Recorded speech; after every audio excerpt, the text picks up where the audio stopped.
Assalamualaikum warahmatullahi wabarakatuh. Saya Muhammad Rahat dengan NIM 19 Di sini saya akan mempresentasikan hasil tugas saya, yaitu viskositas zat cair. Di sini ada outline. Yang pertama yaitu konsep viskositas. Yang kedua, gaya viskositas. Yang ketiga, viskositas dinamis dan kinematis. Keempat, hukum Pauli. Yang kelima, eksperimen dengan metode Ostwald. Yang keenam, manfaat dalam bidang teknik lingkungan. Di sini ada konsep viskositas. Viskositas merupakan gesekan yang terjadi di antara lapisan-lapisan yang bersebelahan di dalam fluida. Viskositas pada gas diakibatkan oleh tumbukan antara molekul gas. Sedangkan viskositas pada zat cair terjadi akibat adanya gaya-gaya kohesi antara molekul zat cair. Giancoli 2014. Viskositas suatu fluida merupakan daya hambat yang disebabkan oleh gesekan antara molekul-molekul cairan yang mampu menahan aliran fluida sehingga dapat dinyatakan sebagai indikator tingkat kekentalannya. Nilai kuantitatif dari viskositas dapat dihitung dengan membandingkan gaya tekanan per satuan luas terhadap gradien kecepatan aliran dari fluida. Warsito, DKK 2012.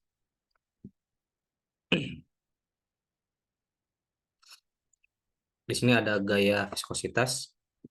Pada hukum aliran viskos, Newton menyatakan hubungan antara gaya-gaya mekanika dari suatu aliran viskos sebagai geseran dalam viskositas fluida adalah konstan sehubung dengan gesekannya.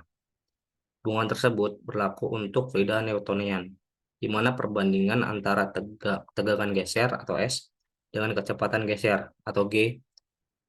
Parameter ini yang disebut dengan viskositas.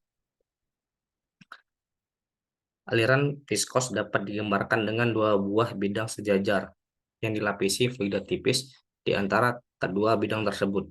Suatu bidang permukaan bawah yang tetap dibatasi oleh lapisan fluida setelah H sejajar dengan suatu bidang permukaan atas yang bergerak seluas A. Jika bidang bagian atas itu ringan, yang berarti tidak memberikan beban pada lapisan fluida di bawahnya, maka tidak ada gaya tekanan yang bekerja pada lapisan fluida. Suatu gaya F dikenakan pada bidang bagian atas yang menyebabkan bergeraknya bidang atas dengan kecepatan konstan atau F, maka fluida di bawahnya akan membentuk suatu lapisan-lapisan yang saling bergeseran. Setiap lapisan tersebut akan memberikan tegangan geser S sebesar F over A yang seragam dengan kecepatan lapisan fluida. Yang paling atas sebesar F dan kecepatan lapisan fluida paling bawah dengan 0. Maka kecepatan geser atau G pada lapisan fluida di suatu tempat pada jarak G dari bidang tetap dengan tidak adanya tekanan fluida. Burhanuddin 2014. Di sini ada viskositas dinamis dan kinematis. Sifat zat cair untuk melawan tegangan geser pada waktu bergerak atau mengalir, kekentalannya disebabkan karena kohesi antara partikel zat cair. Zat cair ideal tidak memiliki kekentalan. Zat cair kental seperti cat atau oli punya kekentalan yang sebesar. Kekentalan dibedakan menjadi dua, yaitu kekentalan dinamis atau absolut, kekentalan kinematis. Kekentalan terbagi menjadi kekentalan kinematik yang merupakan kekentalan yang dipengaruhi oleh gaya gravitasi, dan kekentalan dinamik merupakan kekentalan yang tidak dipengaruhi oleh gaya gravitasi. Kekentalan kinematik dipengaruhi oleh temperatur, sehingga pada temperatur tinggi nilai F akan relatif kecil dan dapat diabaikan.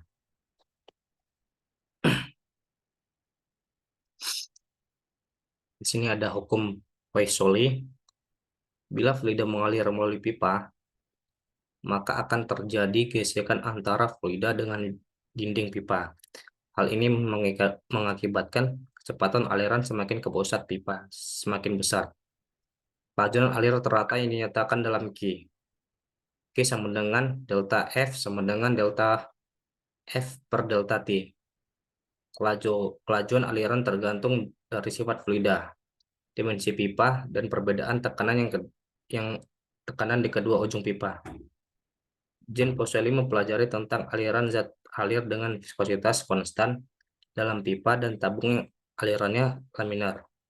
Ia berhasil menjabarkan persamaan untuk kelajuan aliran yang dikenal dengan hukum Fuseli. Dengan rumus Q sama dengan dari jari R pangkat 4 P1 kurang P2 sama dengan 1N kali L.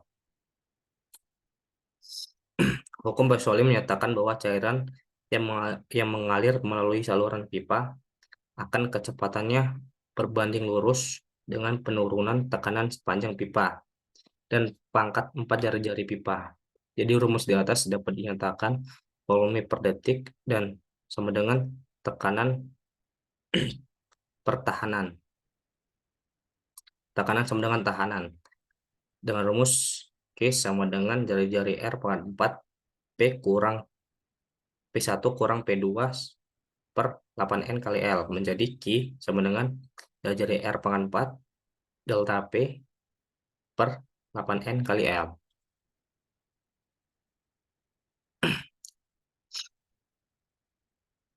Di sini ada eksperimen dengan metode Oswald.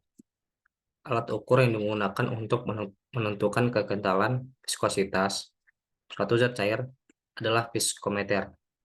Alat ukur kekentalan ini dapat mengukur tingkat kekentalan suatu zat cair dengan akurat dan spesifik sesuai dengan standar yang telah ditentukan.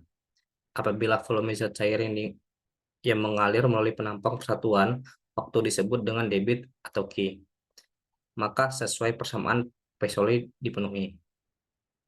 Dengan rumus Q sama dengan jari-jari R pangkat 4 delta P per 8N atau Q sama dengan jari-jari D pangkat 4 delta P per 128 N kali 2.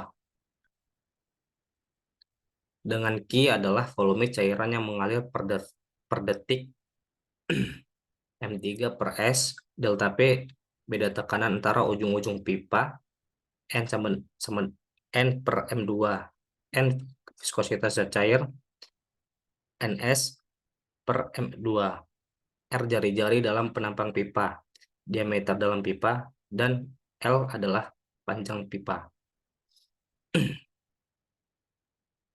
Jika zat cair yang diuji mempunyai viskositas N1, maka pembandingan air berviskositas N2 dengan jari-jari R4.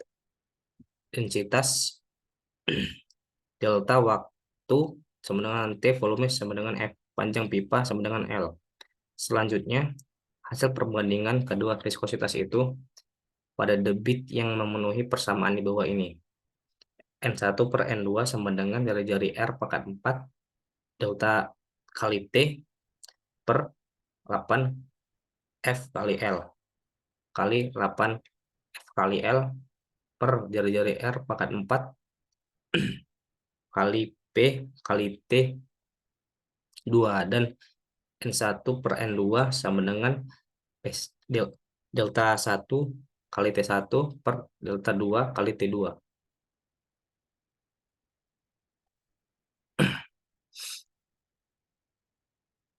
Viskometer Oswald adalah sebuah alat yang digunakan untuk menentukan kekentalan suatu cairan. Alat ini terbuat dari kaca yang berbentuk U dan mampu menampung sejumlah cairan. Pada viskometer Oswald, penempatan viskositas dapat dilakukan dengan menggunakan metode Oswald. Cara menentukannya dapat dilakukan dengan mengukur waktu yang diperlukan suatu cairan yang mengalir dalam pipa kapiler dan titik A ke titik B. Prinsip kerja alat ini adalah berdasarkan pengukuran waktu yang dibutuhkan oleh sejumlah cairan untuk mengalirkan pada suatu tanda pengukur yang ada pada bagian atas pipa kapiler yang dibutuhkan untuk melalui dengan gaya yang disebabkan oleh berat cairan itu sendiri. Di sini ada gambar Viskometer Oswald. Alat ini untuk menghitung viskositas dengan viskometer Oswald. Dilakukan dengan mengukur waktu yang dibutuhkan. Dengan cairan melewati batas A dan B dapat diukur dengan menggunakan stopwatch.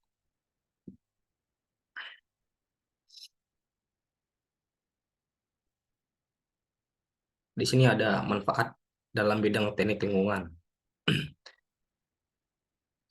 Ahli teknik yang bergerak di bidang teknik lingkungan atau environmental engineer kan berurutan dengan struktur, peralatan, dan sistem yang dirancang untuk melindungi dan meningkatkan kualitas lingkungan dan melindungi dan meningkatkan derajat kesehatan masyarakat dan kesejahteraan. Sebagai contoh, seorang ahli teknik lingkungan melakukan kegiatan perencanaan, perancangan, pembangunan, dan pengoperasian bangunan, pengolahan limbah, dan pencegahan pencemaran di badan air. Dengan kata lain, bangunan ini dibangun untuk melindungi dan meningkatkan kualitas air. Seorang ahli teknik lingkungan juga membangun dan mengoperasikan bangunan pengolahan limbah, mengadakan air yang bersih, bebas dari kuman, melindungi dan mendukung kesehatan masyarakat.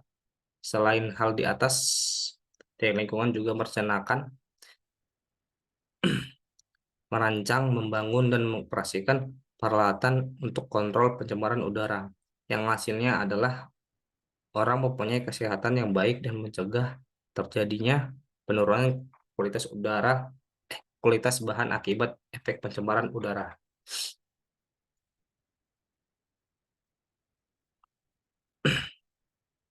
Di sini ada manfaat lain dalam bidang teknik lingkungan. Ilmu yang mendukung keahlian teknik lingkungan adalah kimia dan biologi lingkungan, hidrologi lingkungan, hidrolika lingkungan, dan pneumatik.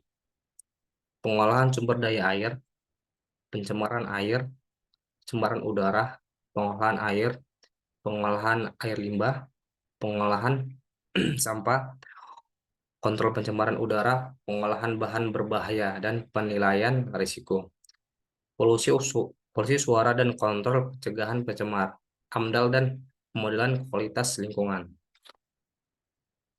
Aplikasi aplikasi ilmu mekanika fluida adalah atau hidrolika dalam kaitannya dengan ilmu teknik lingkungan terlihat dalam perencanaan bangunan air bersih, pengolahan air limbah, bendungan, bangunan pengendalian banjir, penanggulangan erosi pantai, dan pengumpulan dan distribusi air.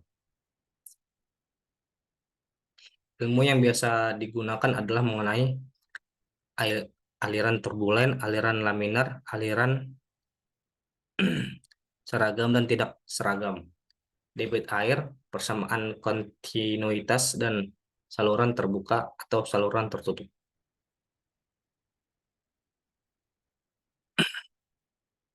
Sekian dari presentasi saya. Apabila ada kekurangan, saya mohon maaf. Assalamualaikum warahmatullahi wabarakatuh.